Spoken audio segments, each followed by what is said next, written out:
Hi, friends. This is your pal Scott Garibay, and today we are going to talk about American fiction. And so this is for you if you write stories. If you write in a novel, in a short story, if you write for the big or the small screen, or if you write stories for tabletop role playing games, I think there's something to learn from the new 2025 Xeno movie. A mistake they made in this film that I think we can address. So let's talk about it. So, first of all, I enjoyed this film. My overall rating for this movie was 4 out of 5 for the entirety of the film, and I would suggest you see it on the big screen. And the reason why is it's an original intellectual property. It's an original story. It's not just like Lilo and Stitch rehashing a 25-year-old animated movie, or even Wicked, like bringing something to the screen that is based on a winner book and a winner play. They took risks to make this, and I really like this, but there were some things I think we can learn from. So let's get into it. So there are spoilers for 2025 Xeno in this content. So let's talk about it. So 2025 Xeno,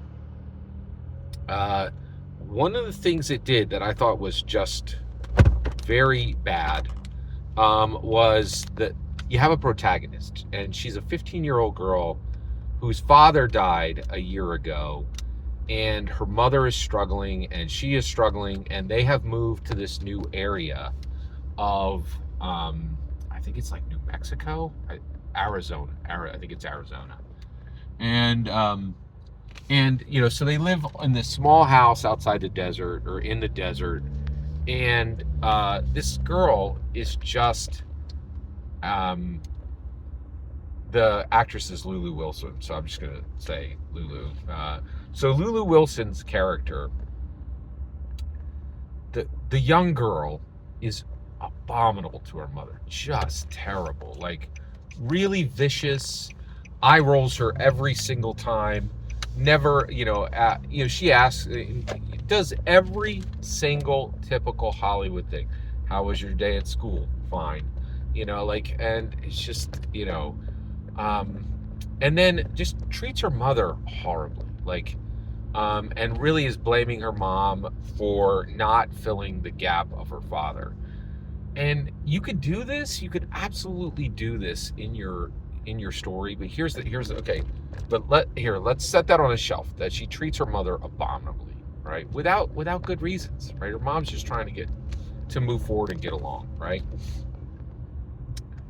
Then she goes to school and she has no friends, and so you have that scene where, you have that traditional scene where you're like, okay, I don't have any friends, so where am I going to sit at, for lunch? And so she sits down with this guy who's all by himself. Turns out this young guy, is a dreamer. So his grandpa is an undocumented alien. It's kind of ironic that he's an alien in a movie about aliens, but he's from South America, came up to America, lives in America, but doesn't have documentation, is not legally here. Okay.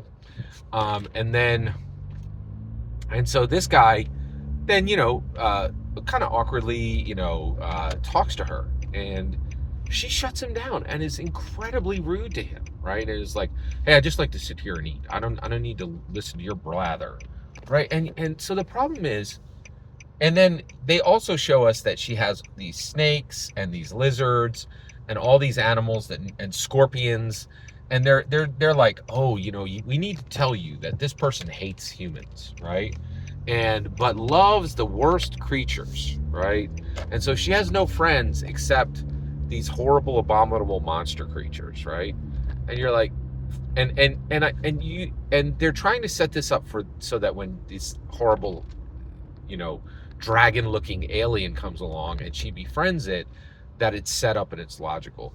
The problem is there is absolutely no reason to like this girl, right? There's 55 reasons to say she is a horrible human being, right? And like, and her treatment of this dreamer, her treatment of her mother, her treatment of everyone she comes across in the film is terrible, just terrible. So the lesson here is, yes, you need to set up your story, okay? But for your protagonist, if you are not writing some dry, dour art house piece that you want four people to see and commercially fail, if you want something to resonate with people, for people to get excited about, you have to give them some redeeming quality why they need to root for this protagonist, or feel for this protagonist, or empathize with this protagonist, or just be on their side for any reason. This was just very poorly handled in this film, and I think, now, you're like, well, that seems like a really bad problem. There's a lot of problems in this movie. I still really applaud their creating an original story, and this is E.T. if a lot of things was changed, right? Which I think is kind of brilliant, right? And I'm glad I saw this, but this definitely needs to get fixed. Don't repeat this problem in your fiction. Every single word you just heard is my humble opinion. The important part is when I get to hear your humble opinion, when you get in the comments and send your traffic. Please consider subscribing, and have a fetch millennium.